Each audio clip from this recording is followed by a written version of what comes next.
साथियों, थंबनेल तो आपने देख लिया होगा। आज इसी थंबनेल पर बात कर रहे हैं हम। क्या भारत देश में किसी लोन डिफॉल्टर को लोन डिफॉल्ट हो जाने पर सरकारी नौकरी मिलती है, या फिर सरकारी नौकरी में क्या अड़चनें आती हैं? यदि वह सरकारी नौकरी में है तो उसकी जॉब पर क्या प्रभाव आता है, या फिर जो स्टूडेंट्स हैं उनके पुलिस वेरिफिकेशन पर लोन डिफॉल्ट का क्या इश्यू आता है? क्या सिविल स्कोर का नौकरी पर कोई फर्क पड़ता है? आज इसी मुद्दे पर हमारा वीडियो है। तो साथियों, advocate Narendra Joshi YouTube channel पर आपका हार्दिक स्वागत है। और सबसे पहले कहना चाहूंगा कि किन्हीं विषम परिस्थिति और आर्थिक हालातों के चलते ही कोई व्यक्ति लोन डिफॉल्टर बनता है। एक व्यक्ति, चाहे वो रेहड़ी चलाने वाला हो या कोई बड़ा बिजनेस टाइकून, कोई प्राइवेट नौकरी में हो या सरकारी नौकरी में, या फिर कोई अपराधी ही क्यों ना हो, कोई व्यक्ति जानबूझकर लोन डिफॉल्ट नहीं करता है। विषम परिस्थिति और आर्थिक हालात उसे लोन डिफॉल्टर बनने पे मजबूर करते हैं। ऐसी स्थिति में जब व्यक्ति लोन डिफॉल्ट करता है तो उसके खिलाफ केसेस भी होते हैं और सिविल स्कोर भी डाउन होता है। ऐसी स्थिति में क्या फर्क पड़ता है, उन मुद्दों पे बात करते हैं। अब क्या भारत में लोन डिफॉल्टर को सरकारी नौकरी मिलती है? तो यहां पर इस मामले में मैं स्पष्ट कहूंगा कि सिर्फ लोन डिफॉल्ट को लेकर कोई ऐसा कानून नहीं बना है जो किसी व्यक्ति की सरकारी नौकरी की सेवा को प्रतिबंधित करे। बस एक नॉर्मल लॉ है जिसके बारे में आपको जानकारी दूंगा कि मान लीजिए कि विषम परिस्थिति और आर्थिक हालातों के चलते आप लोन डिफॉल्ट कर गए। अब लोन डिफॉल्ट करने पर कार्रवाइयां क्या क्या होती है? पहली चीज तो आपका सिविल स्कोर कम होगा। दूसरी चीज, रिकवरी एजेंट आपके घर पे आएंगे। तीसरी चीज, आर्बिट्रेशन की प्रोसीडिंग होगी। चौथी चीज, सेक्शन 25 या 138 एनआई एक्ट के मुकदमे होंगे। और पांचवी चीज, आपके खिलाफ क्रिमिनल कंप्लेंट कोर्ट में फाइल हो सकती है, वर्तमान में धारा 316 और 318 बीएनएस के अंतर्गत। अब इन सारे मुद्दों पे जब हम बात करते हैं तो हम आपको यह बता देते हैं कि कई ऐसे माननीय सुप्रीम कोर्ट और हाई कोर्ट के लैंडमार्क जजमेंट है जिनमें इस चीज को क्लियर किया गया है कि लोन डिफॉल्ट करना कोई क्रिमिनल अपराध नहीं है। यानी कि कोई व्यक्ति विषम परिस्थिति और आर्थिक हालातों के चलते यदि लोन डिफॉल्ट करता है तो वो कोई क्रिमिनल कार्रवाई उसके खिलाफ नहीं हो सकती है। यह बात जरूर है कि सेक्शन 25 और 138 NI act criminal complaint cases के रूप में होते हैं। अब यहां पर यह मान के चलिए कि सिविल स्कोर यदि आपका डाउन होता है तो उसका आपकी नौकरी पर कभी कोई असर नहीं पड़ता है।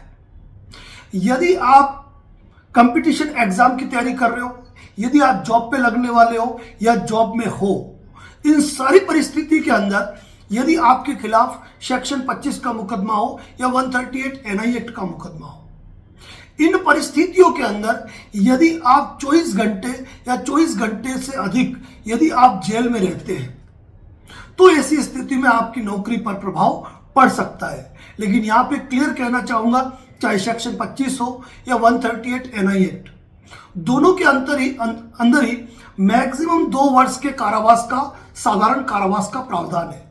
लेकिन यदि कोई ट्रायल कोर्ट में चलती है और यदि आपको 2 साल से कम कारावास के लिए दंडित किया गया या पूरे 2 साल के लिए किया गया है, ऐसी स्थिति में आपको अपील पेश करने का अवसर मिलता है और आप जमानत पूछल के पेश करते हो और आपकी सजा सस्पेंड होती है, यानी कि आपको तुरंत जेल नहीं भेजा जाता है।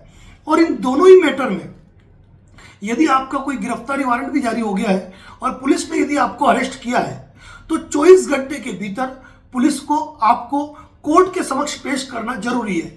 ऐसी स्थिति में 24 घंटे की पुलिस कस्टडी आपकी नहीं होती है और यदि आप वहां गए जिस कोर्ट में आपका मामला है और वहां यदि पहली गिरफ्तारी आपकी, पहले का आपका कंडक्ट सही है या पहले आपने बार बार बेल जंप नहीं कराई है, तो वहां सीधे आपको बेल मिल जाती है, कोई तकनीकी दिक्कत नहीं आती है। तो ऐसी स्थिति में सेक्शन 25 और 138 एनआई एक्ट दोनों के मैटर में यदि आप 24 घंटे से ज्यादा पुलिस कस्टडी में नहीं रहते हैं, 24 घंटे से ज्यादा जुडिशियल कस्टडी में नहीं रहते, तो आपकी सरकारी नौकरी पर कोई प्रभाव नहीं पड़ता है और न ही आपके पुलिस वेरिफिकेशन पे कोई असर होता है और न ही आपकी जॉब जाती है। पहली चीज ये क्लियर होगी। दूसरी चीज क्या होती है कि आजकल एनबीएफसी कंपनियां सारे हथकंडे अपनाने के बाद, सारे हथकंडे यानी कि सेक्शन 25 की कार्रवाई करेगी, 138 की कार्रवाई करेगी, रिकवरी एजेंट की कार्रवाई करेगी, इसके बाद में आर्बिट्रेशन की कार्रवाई करती है। और ये सारे कार्रवाइयां फेल होने पर वह आपको 316 और 318 बीएनएस क्रिमिनल कंप्लेंट का नोटिस भेजती है। वहां पर यदि आपने दिए हुए आर्बिट्रेशन जवाब के आधार पर और माननीय सुप्रीम कोर्ट और हाई कोर्ट के जो मेन 10 जजमेंट है, उन 10 जजमेंट के आधार पर यदि आप सेक्शन 25, 138 और क्रिमिनल कंप्लेंट के मैटर में भी यदि आप रिप्लाई फाइल कर देते हैं तो वहां पर भी आपके पास पर्याप्त ऐसे दस्तावेज है कि कोर्ट यदि कॉग्निजेंस लेगा भी ना तो इस मामले में आपको ज्यादा चिंता करने की आवश्यकता नहीं है, क्योंकि ये केवल और केवल विलफुल डिफॉल्टर के लिए ही ये चीज है। तो ऐसी स्थिति में भी आपका केस चलता है और यहां पर भी वही परिस्थिति है, 24 घंटे या 24 घंटे से अधिक वाला मामला है। अब यहां पर यदि आप सरकारी नौकरी में हैं, आर्बिट्रेटर ने यदि अवार्ड किया और आपने अगर उसको आर्बिट्रेटर ने आपको आर्बिट्रेशन के नोटिस भेजे और आपने टाइमली उसका रिप्लाई नहीं किया, आपने लापरवाही कर दी, तो आपकी सैलरी का 50% तक राशि विभाग आपका रोकेगा। इस बात से आपको सावधान होना चाहिए। बाकी आर्बिट्रेशन अवार्ड होता है, घर का सामान वगैरह जितनी भी चीजें हैं वो सब बात का मैटर है, लेकिन इस चीज का भी आपके सरकारी नौकरी पर कोई असर नहीं पड़ता है। अब रही बात कि आप लोन डिफॉल्ट हो गए, मान लीजिए पुलिस ने आपको अरेस्ट वारंट के थ्रू गिरफ्तार भी कर लिया, सेक्शन 25, 138 की जो कार्रवाई चल रही थी उसमें पेश भी कर दिया, आपकी बेल वगैरह भी हो गई, और इन तमाम परिस्थितियों के अंदर यदि आप 24 घंटे से ज्यादा पुलिस कस्टडी में नहीं रहे, जुडिशियल कस्टडी में नहीं रहे, तो ऐसी स्थिति में आपके पुलिस वेरिफिकेशन पे भी कोई असर नहीं पड़ता है। जो कंपटीशन एग्जाम की तैयारी कर रहे हैं उन विद्यार्थियों को ये बात जाननी चाहिए कि इन चीजों का आपके पुलिस वेरिफिकेशन पर कोई नेगेटिव इंपैक्ट नहीं पड़ता है और इसका कोई पुलिस रिकॉर्ड नहीं बनता है। और मैक्सिमम लोन डिफॉल्ट के मैटर में कार्रवाई क्या होती है?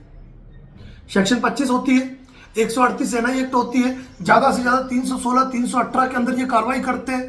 यदि कोई फेक एंड फॉल्स डॉक्यूमेंट आपने नहीं दिए तो आपके खिलाफ एफआईआर दर्ज होती ही नहीं है, और अगर ऐसा कुछ हुआ तो आपके लिए ऊपर की कोर्टें हमेशा विकल्प के रूप में मौजूद है। और जहां कोई व्यक्ति राजकीय कर्मचारी है, गवर्नमेंट सर्वेंट है, तो वहां पर ऑलरेडी मजिस्ट्रेट भी ये चीज देखते हैं कि यदि इस व्यक्ति को मैंने 24 घंटे से अधिक कस्टडी में रखा तो इसकी नौकरी पे आफत आएगी, और ऐसा कभी नहीं करते हैं। ये बात आपको ध्यान रखनी चाहिए। दूसरी बात, क्या सरकारी नौकरी वाले लोन डिफॉल्ट कर सकते हैं? क्या उनको लोन डिफॉल्ट करना चाहिए? तो देखिए, लोन डिफॉल्ट अपनी इच्छा से नहीं होता है। यदि आपकी परिस्थितियां बुरी है, आपकी विषम परिस्थितियां चल रही है, पे करने की कंडीशन में नहीं है, लोन के दलदल में धंस चुके हैं, तो ऐसी स्थिति में गवर्नमेंट सर्वेंट पर्सन भी अपने लोन को डिफॉल्ट कर सकता है और उसके भी लोन का सेटलमेंट होता है। नहीं होता है ऐसा कतई नहीं है, बट ये जरूर है कि एक आम आदमी को जहां 10%, 15% के अंदर लोन सेटलमेंट का लाभ मिल जाता है, वहां यदि सरकारी नौकरी वाला है तो उसका सेटलमेंट कुछ ऊपर के अमाउंट में हो सकता है।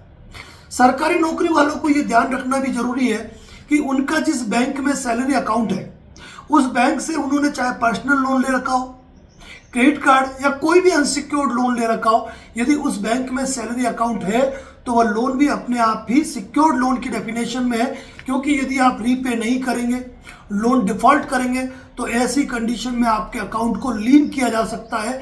यह चीज आपको ध्यान रखने की आवश्यकता है। तो यदि आप गवर्नमेंट जॉब की तैयारी कर रहे हैं, यदि आप सरकारी सेवा में हैं, तो आपको इन चीजों की अच्छी जानकारी होनी चाहिए कि जब भी आपको कोई लीगल नोटिस आता है कि विषम परिस्थितियों के चलते यदि आप लोन डिफॉल्टर हो गए हैं, तो आपको प्रायर नोटिस भी भेजना चाहिए, और जितने भी नोटिस आपके पास आते हैं आपको उनका रिप्लाई देना चाहिए। मेन रूप से कहूंगा तो प्रायर नोटिस, सेक्शन 25 का रिप्लाई, 138 का रिप्लाई, क्रिमिनल कंप्लेंट का रिप्लाई और आर्बिट्रेशन रिप्लाई, ये मस्ट है आपके लिए, ये जानना आपके लिए जरूरी है।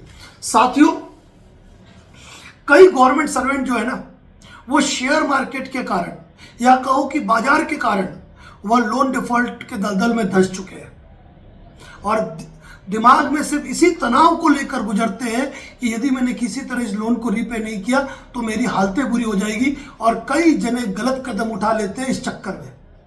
तो ऐसा कतई आपको करने की आवश्यकता नहीं है। आप गवर्नमेंट सर्वेंट है, एक फिक्स सैलरी आपके पास आती है, थोड़ा बहुत आप एडजस्टमेंट कर सकते हो। लोन डिफॉल्ट होते हैं तो लोन सेटलमेंट का विकल्प आपके लिए भी मौजूद है, इसीलिए इन चीज़ों की कतई चिंता नहीं करते हैं। और रही बात सिविल स्कोर की, तो मैं खुले रूप से कहता हूं कि सिविल स्कोर कभी भी आपके फाइनेंशियल प्लेटफॉर्म को प्रभावित कर सकता है। नए बैंकों से जो आप लोन लोगे भविष्य में, उनको दिक्कतें कर सकता है, लेकिन यह कतई न माने कि सिविल स्कोर आपकी नौकरी पर कभी कोई असर डालेगा। इससे हटकर मैं एक बात और कहना चाहूंगा कि सरकारी नौकरी में मैक्सिमम लोग जो है ना, आज की तारीख में लोन के दलदल में धंसते जा रहे हैं। यदि होम लोन, व्हीकल लोन, एक पर्सनल लोन के अलावा, एक क्रेडिट कार्ड के अलावा यदि आपके पास पांचवी कोई चीज है ना, तो ये मान के चलना कि आपने लोन के दलदल में धंसने की पूरी तैयारी कर ली है। इसीलिए ऐसी स्थिति आपको नहीं करनी चाहिए। इस चीज पर आपको बहुत इंपॉर्टेंट रूप से ध्यान रखना जरूरी है। और यदि आप गवर्नमेंट सर्वेंट है ना और लोन डिफॉल्ट हो रहा है, तो डायरेक्टली लोन डिफॉल्ट मत कीजिए, पहले प्रायर नोटिस दीजिए, क्योंकि प्रायर नोटिस आपके लिए आर्बिट्रेशन की भी कैवियट है सेक्शन 25 और 138 एनआई एक्ट की। यदि आपने कोई चेक दिए हैं तो प्रायर नोटिस में चेकों का जिक्र भी होना चाहिए, इस बात को आपको ध्यान रखना है। और आर्बिट्रेशन का कभी भी कोई जवाब देना तो उसमें यह लापरवाही मत करना कि मेरी तबीयत खराब है, मेरी बीवी की स्थिति अभी तबीयत के कारण खराब हो गई है, मेरे माता पिता की परवरिश कर रहा हूँ, उनमें उनकी तकलीफें मुझे आ रही है, मैं लोन सेटलमेंट करना चाहता हूँ। इस प्रकार की महज फालतू बातों को लिखने से कभी कोई परिणाम नहीं निकलता है। और न ही अपने प्रायर नोटिस के अंदर कभी खुद को मेंटली डिस्टर्ब बताए। ये बात ध्यान रखना, अगर गवर्नमेंट जॉब में हो ना तो खुद को मेंटली डिस्टर्ब बताया है तो मुसीबत में पड़ोगे। इस बात को आप अच्छी तरह ध्यान में रख लीजिए। दूसरी बात, मल्टीपल क्रेडिट कार्ड से आपको बचना है। गवर्नमेंट सर्वेंट हो, कंपनियां आपको अपना दामाद समझती है, वो समझती है कि आपका पैसा कहीं जाने वाला नहीं है, और यही आप सोचते हो कि मैं गवर्नमेंट जॉब में हूं, मैं क्या करूं। अरे गवर्नमेंट जॉब में इसका मतलब ये तो नहीं कि आपके अधिकार खत्म हो गए। आपके अधिकार हमेशा के लिए वही रहेंगे जो आम व्यक्ति के अधिकार है। बस ध्यान रखना पड़ेगा कुछ महत्वपूर्ण चीजों का, कि जिस बैंक में आपका सिक्योर्ड लोन है उस बैंक में यदि आपका अनसिक्योर्ड लोन है तो वो भी सिक्योर्ड लोन हो गया। जिस बैंक में सैलरी अकाउंट है, अगर उस बैंक में आपका कोई अनसिक्योर्ड लोन है तो वह भी सिक्योर्ड लोन की डेफिनेशन में ही माना जाएगा। इस चीज को आपको ध्यान में रखना है। किसी बैंक में आपने एफडीआर करा रखी है, गोल्ड लोन ले रखा है, वहीं से यदि आपने पर्सनल लोन भी लिया है ना तो वह भी सिक्योर्ड लोन की डेफिनेशन में आएगा। बस गवर्नमेंट जॉब में है तो इतना सा ध्यान रखने की जरूरत है कि हर कदम फूक फूक के रखना है। डेली अपना व्हाट्सएप मैसेज चेक करना है, डेली अपना टेक्स्ट मैसेज का इनबॉक्स चेक करना है, डेली ईमेल जो आपको आते हैं, ईमेल में हर फोल्डर आपको चेक करना है, चाहे वो इनबॉक्स हो चाहे वो स्पैम फोल्डर हो। और जब भी कोई नोटिस आए तो उसका रिप्लाई करने के लिए रेडी रहना है। ये नहीं कि आज नोटिस दिया है, 7 दिन का टाइम है, छठे दिन रिप्लाई करेंगे, नहीं, ये लापरवाही कई बार आपको खाती है। तो साथियों, यदि आप गवर्नमेंट जॉब की तैयारी कर रहे हैं, यदि आप गवर्नमेंट जॉब में हैं, यदि आप फ्यूचर के लिए गवर्नमेंट जॉब का प्लान कर रहे हैं, तो ये चीज़ आपको महत्वपूर्ण रूप से ध्यान रखनी है। और कहीं ना कहीं ये वीडियो उन लोगों के लिए भी हितकर है जो एमएनसी में या आईटी सेक्टर में जॉब करते हैं, क्योंकि सेम उनका भी यही तरीका होता है। तो आपको इस वीडियो का एक एक शब्द ध्यान रखना है। साथियों, वैसे तो कहूँगा कॉल बुकिंग की आवश्यकता नहीं है, क्योंकि हमारे यूट्यूब चैनल ज्वाइंट मेंबरशिप पर हमने सारे ड्राफ्ट बना के बताए हुए हैं। इसके अलावा भी यदि आपके मन में कोई विषम परिस्थिति के चलते कोई सवाल हो तो बाकायदा आप कॉल बुक करके बात कर सकते हो। साथियों, इसी प्रकार लोन डिफॉल्ट से रिलेटेड कई जानकारी आप लगातार हमारे यूट्यूब चैनल पर आने वाली है। यदि हमें फेसबुक पर भी देख रहे हैं ना तो एक बात कहूंगा, यूट्यूब पे मूव हो जाइए। इंस्टाग्राम पर भी देख रहे हैं तो यही कहूंगा, यूट्यूब पे मूव हो जाइए, क्योंकि यूट्यूब पे हम लाइव आते हैं जो फेसबुक और इंस्टाग्राम पर कभी भी नहीं होता है। उम्मीद करता हूं आज का वीडियो पसंद आया होगा। चैनल पर नए हैं तो सब्सक्राइब जरूर करें, और आपका कोई मित्र सरकारी नौकरी में और लोन के दलदल में फंसा है तो उसको ये वीडियो जरूर शेयर करें। Thank you. जय भारत, जय मेवाड़।